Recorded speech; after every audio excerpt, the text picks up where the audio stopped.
आज की क्लास की हम लोग शुरुआत करते हैं। आज समय, चाल और दूरी का जो चैप्टर पढ़ रहे थे, 3 वीडियो पहले हम लोग उसमें देख चुके हैं। आज उसका एक आखिरी वीडियो, जिसमें रेल के अलावा, खंभा, पोल, इन सब के अलावा नदी से संबंधित क्वेश्चन, धारा और नाव से संबंधित क्वेश्चन यहाँ पे कुछ हम लोग करेंगे। उसके पहले पहले थोड़ा हम लोग जो पीछे वीडियो डाला गया है उसका थोड़ा एनालिसिस देखते हैं कि कौन कौन बच्चे, हम बोले थे कि बच्चा अपना कमेंट करेगा। जो भी बच्चा देख रहा है, तो कौन बच्चा देख रहा है, कमेंट कर रहा है, हम लोग उसको थोड़ा देख लेते हैं एक बार। तो ये रहा कमेंट्स। ये एक कोई लिखा है, देख ली पूरा भैया, शायद ये आकाश है, नयाडी है ना। ये जो है लव साइन वगैरह दिए हुए है, ये सुशांत है। साहिल मुरारपुर है, विकास समस्तीपुर, ब्रजेश विश्वनाथपुर, आदित्य राज जीएन बिघा, प्रिंस विट्ठा पर, अविनाश बिलाड़ी, ये रियांशु नयाडी, पंकज टाल सहरसा, है ना, आकाश नयाडी। ये सब वही एक ही लड़का का है। और ये राहुल टाल सहरसा। कुल मिलाकर के एक, पंकज, राहुल, दो, और 3, 4, 5, 6, 7, 8, 9, 10, 11, 11, 12 लड़का ही देख रहे हैं पूरे वीडियो को, है ना, जो कमेंट वगैरह किए हैं। अब इसमें हम लोग देखते हैं कि ये वीडियो कितना लंबा था। देखो, अगर इसको हम लोग देखें, इसके व्यूज वगैरह को अगर हम लोग देखें, तो ये जो पार्ट 3 वीडियो था, ये था अ, शायद 40 मिनट के आसपास का ये वीडियो था। 40 मिनट के वीडियो को अगर 10-12 लड़का देख रहे हैं, तो उसके हिसाब से जो वॉच टाइम है 8 घंटे का, वो ठीक है ना। मतलब जो लोग देख रहे हैं वो सही से देख रहे हैं, ठीक है। चलो ठीक है, अब हम लोग शुरुआत करते हैं आज के क्लास का। तो आज इस चैप्टर में हम लोग क्या पढ़ेंगे, उसके पहले क्वेश्चन हम लोग ले आते हैं, है ना। ये हम लोगों का लास्ट क्लास ये था। नहीं, लास्ट क्लास ये नहीं है, ये तो पहले का है, शायद इसमें होगा। हाँ, लास्ट क्लास ये था कुछ, गुरमीत ने कार द्वारा 108 किलोमीटर की दूरी, है ना, ये सब कुछ लास्ट क्लास था। ये सब क्वेश्चन हम लोग पहले किए हैं। अब इसी में हम लोग कुछ और नया क्वेश्चन ऐड करते हैं। ज्यादा क्वेश्चन नहीं है, 3-4 क्वेश्चन ही करना है, लेकिन नया क्वेश्चन करना है ना, और थोड़ा समझना है। चलिए, तो हम लोगों का आ गया है क्वेश्चन सामने स्क्रीन पे। पहला हमारा क्वेश्चन है आज का। क्वेश्चन क्या है, पढ़ना है। रेल लाइन के समांतर तार के खंभे। समांतर तार के खंभे कहने का मतलब, जो लोग ट्रेन से सफर किया है, जो लोग क्या, लगभग सब लोग किए हैं सफर, तो ये मान लिया कि ट्रेन का दोनों पटरी है ना, पटरी है दोनों। और इसके साइड में देखते हैं कि बिजली का खंभा गड़ा हुआ रहता है ना, इस प्रकार से खंभा गड़ा हुआ रहता है। कुछ कुछ दूरी पे खंभा गड़ा हुआ रहता है इस प्रकार से। तो इसी खंभा को समांतर तार के खंभे बोला जा रहा है। समांतर का अर्थ हम लोग समझते हैं, जानते हैं। समांतर, दो वैसे लाइन को हम लोग समांतर बोलेंगे जिसके बीच का दूरी हर जगह समान हो, है ना, जिसके बीच का दूरी हर जगह समान। जैसे रेलवे लाइन का जो पटरी है, तो ये दोनों पटरी भी आपस में समांतर पटरी होता है ना। तो इस चीज को हम लोग समझेंगे, और पहले भी इसके बारे में हम लोग क्लास में बात किए हैं। अब आते हैं क्वेश्चन पे। क्वेश्चन में क्या बोला है कि रेल लाइन के समांतर तार के खंभे 44 मीटर के अंतर पर गड़े हैं। यहाँ गलत लिखा गया है, गड़े हैं, है ना। ये जो खंभा गड़ा हुआ है, तो ये खंभा के बीच का जो दूरी होगा, ये 44 मीटर। ठीक है जी। ये जो दूरी है, दो खंभा के बीच का दूरी, ये कितना मीटर है? 44 मीटर है, ऐसा क्वेश्चन बोल रहा है। ठीक। कहता है एक आदमी साइकिल द्वारा 9 खंभा को 1 मिनट में पार कर जाता है, तो बताइए उसकी चाल क्या होगी किलोमीटर प्रति घंटा में। ठीक है, यानी कि हमको चाल निकालना है। तो चाल निकालना है, तो चाल का फॉर्मूला क्या, चाल बराबर दूरी बटा समय। ठीक है, समय तो क्वेश्चन में दिया है कितना, 1 मिनट में, यानी कि समय हमारा हो गया 1 मिनट। ठीक है जी, समय हो गया 1 मिनट। अब हमको दिमाग लगाना है दूरी निकालने पे, अगर दूरी मिल जाए तो चाल मिल जाएगा। अब देखो दूरी के लिए इस प्रकार के क्वेश्चन में दिमाग में क्या आएगा कि 9 खंभा को पार कर रहा है और खंभा के बीच का दूरी 44 मीटर है, तो दिमाग में आ जाएगा कि दूरी बराबर 44 गुना 9। 9 खंभा को पार कर रहा और खंभा के बीच का दूरी 44 मीटर है, तो 44 गुना 9 कर देंगे। और अगर ऐसा करेंगे तो ये गलत हो जाएगा। ये क्या हो जाएगा, ये गलत हो जाएगा। क्यों गलत हो जाएगा, इसके लिए हम लोग 9 खंभा बनाते हैं। अभी 4 खंभा जो ऊपर बना हुआ है, तो इसमें हम लोग कुछ और खंभा ऐड करके कुल मिला करके 9 खंभा कर लेते हैं। ठीक है, चलिए इस प्रकार से खंभा के बीच का दूरी 44 मीटर रखना है। ठीक है, तो ये जो दूरी है यहाँ पे कितना मीटर, 44 मीटर। ये भी दूरी 44 मीटर। सभी खंभा के बीच में जो दूरी हो जाएगा ये 44 मीटर। और कितना खंभा हो गया, देख लो कितना खंभा हो गया, 1 2 3 4 5 6 7 8, अभी तक 8 खंभा ही हुआ है। एक खंभा और हम लोग बना लेते हैं, तो ये हो गया हमारा 9वां खंभा। ठीक है जी, और यहाँ भी दूरी कितना हो जाएगा, ये भी दूरी हो जाएगा 44 मीटर। तो 1 2 3 4 5 6 7 8 9, 9 खंभा हो गया हमारा। ठीक है, अब देखो क्वेश्चन के हिसाब से क्या है कि कोई आदमी है जो साइकिल से ये नोवो खंभा को पार करेगा। तो नोवो खंभा को पार करने का मतलब क्या हुआ कि यहाँ से आदमी शुरू किया, इस खंभा से शुरू किया और यहाँ जाकर के ये इस प्रकार से पार कर जाएगा। ठीक है, यानी कि यहाँ से, यानी कि जो हमको दूरी कैलकुलेट करना है वो यहाँ से यहाँ तक का दूरी कैलकुलेट करना है। ठीक है, अब इस बीच में तुम गिन लो, ये जो 44 मीटर, हर दो खंभा के बीच में 44 मीटर का जो दूरी, वो कुल मिला के कै वो है, 1 2 3 4 5 6 7 8, कुल मिलाकर के कितना है 8।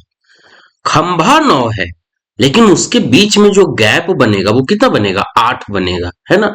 तो 44 गुना 9 दूरी के लिए नहीं करना है, 44 गुना 8 करना है, इस बात का ध्यान यहाँ पे रखना है। ठीक है, तो हमारा जो दूरी मिलेगा वो कितना मिलेगा, 44 मीटर, दो खंभा के बीच का दूरी 44 मीटर, और गुना इस प्रकार का गैप का वो बन रहा है 8 वो बन रहा है। तो हमारा जो दूरी हो जाएगा 800 के 32 और 3 35, 352 मीटर, ये हमारा दूरी हो गया। अब हम चाल निकाल देते, तो चाल बराबर दूरी 352 बटा समय कितना, 1 मिनट। 1 मिनट, मिनट को हम लोग सेकंड में बदल लेते हैं, मीटर हमारा है। ठीक है, तो मीटर प्रति सेकंड में चाल को ले आते हैं, तो उसके लिए क्या करते हैं, जो समय है ना 1 मिनट, इसको सेकंड में लिखेंगे, तो सेकंड में कितना लिखेंगे, 1 मिनट बराबर कितना सेकंड, 60 सेकंड। ठीक है, तो बटा 60, ये मीटर ये सेकंड। तो हमारा जो चाल मिल गया 352 बटा 60 मीटर प्रति सेकंड। क्वेश्चन में क्या बोला कि चाल किलोमीटर प्रति घंटा में बताइए, यानी कि जो 352 बटा 60 मीटर प्रति सेकंड है, इसको किलोमीटर प्रति घंटा में बदलना है। तो किलोमीटर प्रति घंटा बदलने के लिए कितना गुना करने बताए हैं, 18 बटा 5 से। उल्टा करना है, किलोमीटर प्रति घंटा को अगर मीटर प्रति सेकंड में बदलते थे, तो वहां पे हम लोग 5 बटा 18 से गुना कर देते हैं। यहाँ पे मीटर प्रति सेकंड को किलोमीटर प्रति घंटा में बदलना है, उसका अपोजिट करना है। तो अपोजिट करना है तो उसका अपोजिट कर देंगे, तो 5 बटा 18 की जगह 18 बटे 5 से गुना कर देंगे। क्लियर, चलो अब इसको जो कुछ भी अगर कटता है कुछ, तो उसको काट छाट कर छोटा कर देते हैं, और वो हमारा आंसर किलोमीटर प्रति घंटा में आ जाएगा। ठीक है, तो इसको हम लोग सॉल्व करते हैं। इसमें सॉल्व करने में थोड़ा एक अलग तरीका हम लोग अपनाते हैं। क्या तरीका अपनाते हैं, इसको थोड़ा आसान कैसे करते हैं सॉल्व करने के लिए, बटा 60 बचे कितना हो जाएगा, 300 होगा, 60 बचे 300। अब हम क्या करते हैं, 352 गुना 18 बटा 300 को 3 गुना 100 लिख सकते हैं क्या, लिख सकते हैं। अब बोलो 3 छक 18, ऊपर गुना कर देंगे, 6 दूनी 12 और 6 पचे 30 और 1 31, 6 18 और 3 21, 2112 बटा 100। ठीक है, अब बताओ नीचे 2 सुनना है तो हम दशमलव बिठा लेंगे, 21.12 और किलोमीटर प्रति घंटा। तो यहाँ पे ये जो कैलकुलेशन था ना, इस कैलकुलेशन को हम लोग थोड़ा सा इजी बनाने का प्रयास किए हैं ताकि आसानी से ये सॉल्व हो जाए, ज्यादा काट छाट करना नहीं पड़े। ठीक है जी, ये क्वेश्चन हो गया हमारा, समझ में आ गया है। अगर नहीं समझ में आया तो दोबारा से रिपीट करके क्वेश्चन को देखेंगे, उसके बाद भी अगर नहीं समझते तो कमेंट में लिखना है कि नहीं समझ में आया, कोई और तरीका ढूंढेंगे समझने के लिए। ठीक है, चलिए अब हम लोग अगले क्वेश्चन पे चलते हैं। हाँ, तो ये हमारा आ गया आज का दूसरा क्वेश्चन। वो तो खंभा और रेल टाइप का क्वेश्चन था जो कि पिछले क्लास से कनेक्ट होता है। ये हमारा आज का पहला नया क्वेश्चन है। ठीक है, क्वेश्चन क्या है हमारा, कहता है कि एक तैराक, तैराक समझ रहे हैं, पानी में तैरने वाला तैराक शांत जल में, शांत जल कहने का मतलब हुआ स्थिर जल है, यानी कि उसका अपना कोई धारा नहीं है, मतलब पानी जहां है वहीं पड़ा हुआ है। ऐसा नहीं है कि वो पानी बह रहा है, नहीं, शांत जल का मतलब पानी एकदम स्थिर है। अगर बोला जाएगा कि धारा है यानी कि वो पानी बह रहा है। ठीक है, तो शांत जल में 4 किलोमीटर प्रति घंटा की चाल से तैर सकता है। कोई तैराक जो है, जब पानी एकदम स्थिर है तो वो 4 किलोमीटर प्रति घंटा की चाल से तैरता है।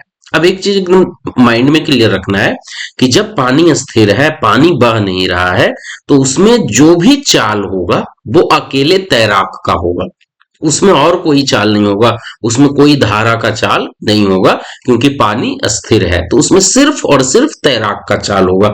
यानी कि इस लाइन से हम लिख सकते हैं कि तैराक का चाल बराबर 4 किलोमीटर प्रति घंटा। ये सिर्फ तैराक का चाल है, क्योंकि ये चाल शांत जल में है, उसमें धारा का कोई चाल नहीं है। अब देखो अलग से क्या दिया है आगे क्वेश्चन में, कि यदि धारा की चाल 1 किलोमीटर प्रति घंटा हो, धारा का चाल अलग से दे दिया है कि 1 किलोमीटर प्रति घंटा है, तो अब उसको हम लोग लिख लेते हैं कि धारा का चाल बराबर 1 किलोमीटर प्रति घंटा। ठीक है, अब देखो इस क्वेश्चन को ऐसे समझना है कि पहले कोई पानी है, ये पानी बिल्कुल अस्थिर है, ये पानी कहीं नहीं बह रहा है ना, ये बिल्कुल एकदम अस्थिर है पानी। ठीक है, तो इसमें कोई तैरने वाला है, तैराक कोई है। ठीक है, चलो हम तैराक कुछ इस प्रकार से बना देते हैं। ठीक है जी, चलो ये कोई तैराक है, तो इसमें जो इसका चाल होगा, इसमें जो इसका चाल है, क्योंकि ये जो पानी है ये बिल्कुल शांत जल है, ये शांत जल है, तो इसमें इस तैराक का अकेले का चाल हो गया 4 किलोमीटर प्रति घंटा। ठीक, अब इन दोनों कंडीशन को हम लोग साथ में रखते हैं, तो वहां पे क्या होगा कि अब जो पानी है, अब जो पानी है उस पानी का भी अपना एक चाल होगा जिसको कि धारा का चाल बोला गया, और ये पानी भी आगे की ओर बह रहा है। ठीक है, ये पानी आगे की ओर बह रहा है 1 किलोमीटर प्रति घंटा की चाल से। तो ये शांत जल नहीं है, ये जो जल है उसमें धारा है। ठीक है, और इसका चाल कितना है, 1 किलोमीटर प्रति घंटा। अब क्वेश्चन में क्या बोला, दो दो क्वेश्चन में कंडीशन जो दिया उसको पहले हम लोग समझ लिए, एक तैराक का चाल अपना हो गया और एक धारा का चाल हो गया। अब क्वेश्चन में क्या बोलता है, कहता है तो तैराक, यहाँ पे तारक नहीं होगा, तैराक। ठीक है, तैराक धारा की प्रतिकूल दिशा में, अब इसको समझना है कि प्रतिकूल दिशा क्या हुआ, दो शब्द होता है, अनुकूल और प्रतिकूल, अनुकूल और प्रतिकूल। अनुकूल का मतलब उसके साथ, अब प्रतिकूल का मतलब उसके विपरीत। प्रतिकूल का क्या मतलब हो जाएगा, विपरीत, और अनुकूल का मतलब उसके साथ। तो क्वेश्चन में बोला कि तैराक धारा की प्रतिकूल दिशा में, मतलब धारा अगर इधर बह रहा है तो तैराक उसके विपरीत दिशा में जाएगा। तो अब हम जो है तैराक को बनाते हैं, और ये तैराक जो है वो विपरीत दिशा में मतलब इधर जाएगा। ठीक है, अच्छा तैराक अभी भी अपना चाल कितना रखेगा, 4 किलोमीटर प्रति घंटा। तैराक अभी भी अपना चाल 4 किलोमीटर प्रति घंटा रखना चाहेगा, लेकिन धारा का दिशा अगर पूरब है, वैसे भी जब हम लोग मैप वगैरह पढ़ते हैं तो उसमें इधर का जो दिशा होता है वो ईस्ट होता है, इधर का जो दिशा होता है वो वेस्ट होता है। ऊपर नॉर्थ और नीचे साउथ।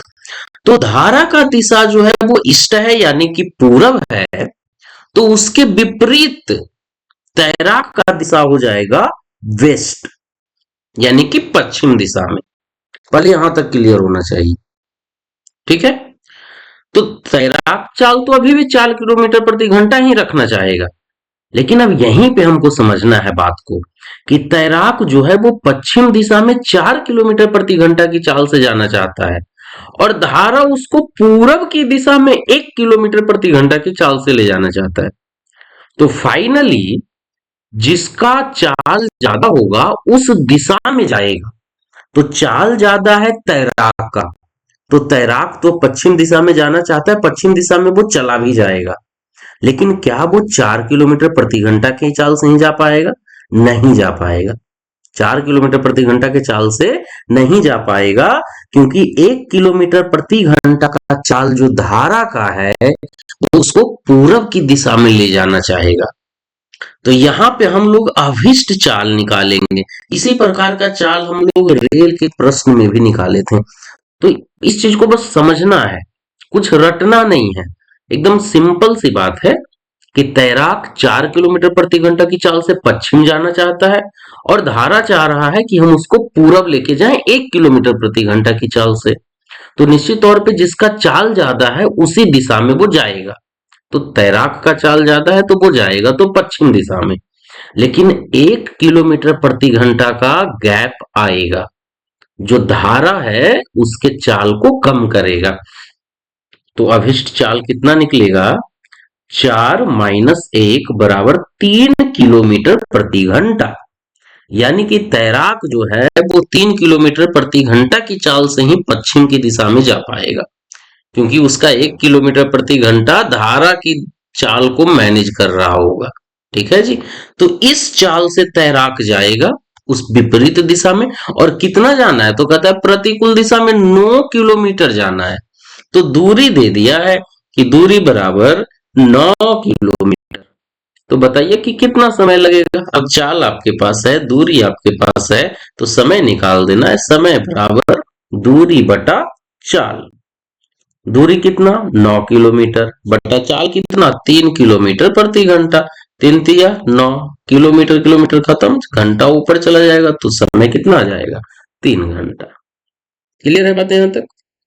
ये हो गया हमारा आज का क्वेश्चन नंबर 2, जिसमें तैराक धारा का प्रश्न था और एक बढ़िया प्रश्न था। ठीक है, चलिए अब इसके बाद हम लोग अगला क्वेश्चन नंबर 3 पे चलते हैं। ठीक है, ये है हमारा आज का प्रश्न संख्या 3। क्वेश्चन क्या है पहले उसको पढ़ो। कहता है धारा की दिशा में एक तैराक, ये तर्क नहीं होगा, यहाँ तैराक होगा। ठीक है, एक तैराक 12 मिनट में 1 किलोमीटर तैर सकता है। क्वेश्चन में क्या बोला है? धारा की दिशा में। अब देखो, धारा की दिशा में कहने का क्या मतलब हुआ? फिर से हम लोग थोड़ा यहाँ पे धारा वगैरह बनाने का प्रयास करते हैं। लेट सपोज कि ये जो जल है वो बह रहा है पूरब की दिशा में, ये इस दिशा में बह रहा है, तो धारा का ये दिशा हो गया पूरब की दिशा, ईस्ट। ठीक है, क्या बोला है कि धारा की दिशा में एक तैराक, मतलब जिस दिशा में धारा बह रहा है उसी दिशा में कोई तैराक भी जाना चाह रहा है, इसी दिशा में तैराक भी जाएगा। ठीक, अब इस कंडीशन में क्या होगा ना, जब भी बोला जाए कि धारा की दिशा में चाल, जब भी ऐसा कुछ बोला जाए तो इसका मतलब समझना है कि इसमें दोनों का चाल जुट रहा है, क्योंकि तैराक का अपना तो चाल है सो है, और उसके साथ पानी भी उसको पीछे से फोर्स करेगा, है ना। पानी का जो चाल है, धारा को जो चाल है, वो भी उसको लेकर के जाएगा। मतलब इसको ऐसे समझते हैं कि कहीं धारा बह रहा है और उसमें हम किसी व्यक्ति को छोड़ दिए, उसको कुछ नहीं करना, उसको बस उस धारा में छोड़ दिए, तब भी तो वो बहते चला जाएगा। और वो जब बहेगा तो किस चाल से बहेगा? धारा की चाल से बहेगा, क्योंकि आदमी का उसमें अपना कोई चाल नहीं, उसको बस छोड़ दिया गया वहां, तो वो धारा की चाल से बह जाएगा। लेकिन पानी का अपना चाल है और तैराक भी अपना स्पीड बुला रहा है ना, वो खुद तैर रहा है एक चाल से। तो ऐसे कंडीशन में क्या होगा कि तैराक का अपना चाल और उसी दिशा में धारा का चाल, दोनों सेम दिशा में जा रहा है, तैराक भी पूरब और धारा भी पूरब। तो दोनों का चाल क्या होगा, जुट करके, और तैराक तेजी गति से आगे जाएगा, मतलब तैराक का अपना जो चाल है उसके अलावा धारा भी उसको आगे की ओर लेके जाएगा। तो जब भी बोला जाए धारा की दिशा में चाल, तो हमको इसका मतलब समझना है कि इसमें दो चाल है, एक तो धारा की चाल है और दूसरा तैराक की चाल है। धारा की दिशा में चाल का मतलब ये होगा। अगर विपरीत बोला जाएगा तो वहां पे घटेगा चाल। कोई जरूरी नहीं कि धारा की चाल में तैराक की चाल घटेगा, वो डिपेंड करेगा कि किसका चाल ज्यादा है ना। लेकिन यहाँ पे क्वेश्चन में क्या बोले, धारा की दिशा में चाल। तो धारा की दिशा में चाल का मतलब ये है। तो धारा की दिशा में क्या बोलता है कि धारा की दिशा में 12 मिनट में, तो समय दिया है, देखो धारा की दिशा के लिए कंडीशन क्या दिया है, समय कितना दिया है, समय दिया है 12 मिनट। और क्या बोल रहा है कि 12 मिनट में 1 किलोमीटर जाता है, यानी कि दूरी हो गया 1 किलोमीटर। यहां तक बात समझ गया। तो हम चाल निकाल सकते हैं कि धारा की दिशा में उसका चाल क्या है, वो निकाल लेते हैं। तो चाल बराबर दूरी बटा समय 1/12। लेकिन 12 क्या, ये मिनट है। तो चाल जो हमको मिला वो मिला किलोमीटर प्रति मिनट। क्लियर है यहां तक। अब उसके आगे क्वेश्चन का दूसरा पार्ट पढ़ो। कहता है यदि शांत जल में तैराक की चाल, क्या बोला, शांत जल में। और इसके पहले ही क्वेश्चन में हम लोग समझे शांत जल का क्या मतलब है। शांत जल में किसका चाल होगा, सिर्फ और सिर्फ तैराक का चाल होगा, उसमें धारा का तो कोई चाल है ही नहीं। तो उसमें प्योर तैराक का चाल होगा, और कुछ नहीं जुटेगा घटेगा कुछ नहीं। तो ये क्वेश्चन का पहला पार्ट था। और दूसरा जो पार्ट हम लिखेंगे उसमें क्या लिखेंगे, तैराक का चाल, सिर्फ तैराक का चाल और किसी का चाल नहीं, तैराक का चाल। और इसके लिए क्वेश्चन में डाटा क्या दिया है कि तैराक का जो चाल है वो 2 किलोमीटर प्रति घंटा है। तो तैराक का चाल आपको दे दिया 2 किलोमीटर प्रति घंटा। तो बोला कि नदी का चाल बताइए। नदी का चाल कहने का मतलब वही हुआ, नदी का चाल बोले, धारा का चाल बोले, पानी का चाल बोले, एक ही है, ठीक है। तो नदी का चाल बताइए, यानी कि धारा की चाल बताइए, ऐसा क्वेश्चन में बोल रहा है। अब देखो, यहाँ पे यहाँ पे दो चीज है, धारा की चाल प्लस तैराक की चाल। ये जो आया था कि धारा की दिशा में चाल, तो धारा की दिशा में चाल का मतलब क्या हुआ, धारा की चाल प्लस तैराक की चाल। अगर इन दोनों में से तैराक की चाल को घटा दिया जाए, यहां से तैराक का चाल अगर हट जाए तो क्या बचेगा, धारा की चाल ही बचेगा ना।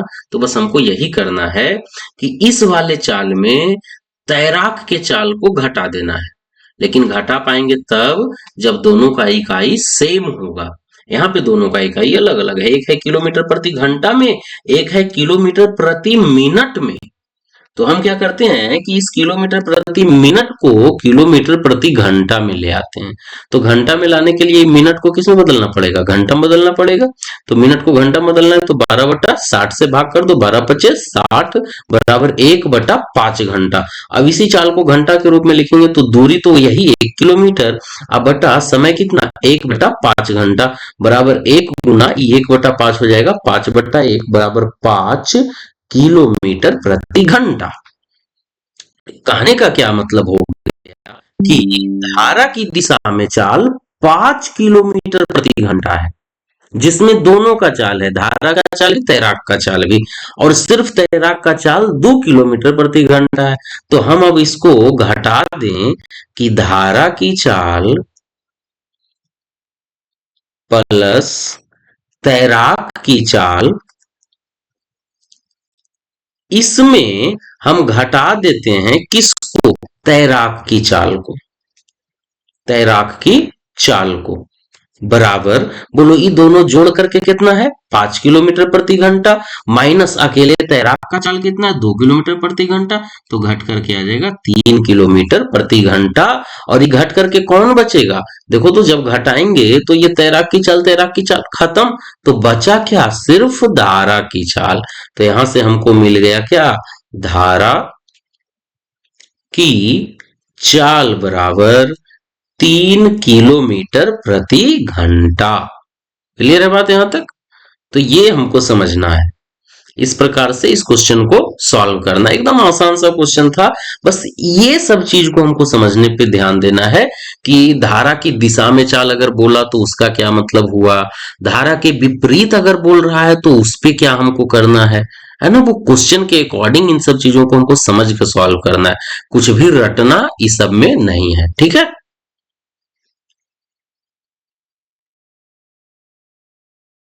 जी। तो अब इसके बाद एक और क्वेश्चन शायद है, नहीं और कोई क्वेश्चन आज के लिए नहीं है, बस यही 3 क्वेश्चन ही आज के लिए था। ठीक है? नदी धारा, मुख्य रूप से इन सब चीजों को ही समझने के लिए ये वीडियो था। और बाकी पिछ पहले हम लोग जो 3 वीडियो ऑलरेडी दे चुके हैं, उन सब वीडियोज को देखना है और बेसिक क्लियर हो जाएगा। ये समय दूरी चाल का जो कॉन्सेप्ट है वो इतना सही क्लियर हो जाएगा। ठीक है? तो सारे वीडियोज को देख लेना है और उसके बाद जहां से भी क्वेश्चन मिल जाए समय दूरी चाल का वहां से बना लेना है। जो क्वेश्चन नहीं बने वो डायरेक्ट व्हाट्सएप पे भेज दो, उसका भी वीडियो बना करके हम डाल दिया करेंगे। ठीक है? समय का थोड़ा कमी रह रहा है, इस वजह से वीडियो प्रतिदिन नहीं जा पा रहा है, फिर भी हम प्रयास कर रहे हैं। जैसे अभी रात के 9:49 हो रहा है और हम बस यही वीडियो रिकॉर्ड करने के लिए कि एकदम नहीं है, वीडियो आज रिकॉर्ड करके डालना है। ठीक है? तो इतना देर रात में भी हम ये रिकॉर्डिंग का काम कर रहे हैं। ठीक है? बाकी जैसे ही जब जब हमको समय मिलता है तो और भी वीडियोज हम लगातार डालेंगे। सभी बच्चों को बस यही करना है कि वीडियोज देखना है, लोगों के बीच पहुंचाना है, मतलब शेयर भी करना है। और जो लोग नहीं देख रहे हैं, बस मुश्किल से 11-12 लोग ही देख रहे हैं वीडियो को रेगुलर, तो बाकी जो लोग नहीं देख रहे हैं उन लोग को बोलो कि देखो, है ना? क्योंकि बेसिक क्लियर हो जाएगा वीडियो देखने से। बाकी आमने सामने जब हम लोग पढ़ेंगे तो बाकी और भी चीजों को समझेंगे। ठीक है? चलिए आज के लिए इतना ही, फिर मिलते हैं किसी अगले क्लास में।